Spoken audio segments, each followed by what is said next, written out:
Bukas ang Department of Justice na isailalim si dating Ako Bicol Party List Representative Zaldico sa Witness Protection Program o WPP ng Kagawaran. Sana po ay hindi nila ako mapatay bago ko mailabas ang lahat. Ito ay kasunod ng mga naging pahayag ni Ko sa social media patungkol sa mga budget insertions. Ilalabas ko ang lahat ng katotohanan.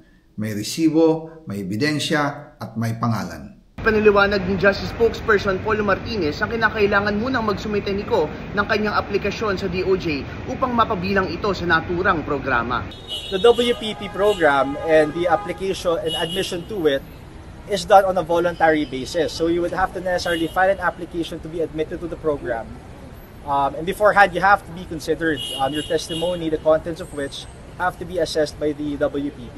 Samantala, niliwanag ni Martinez na kinakailangan mo ng formal na isumite ang video ni Ko sa DOJ bago ito ikonsiderang ebidensya ng Kagawaran. Wala pong motu proprio to admit evidence that is not submitted.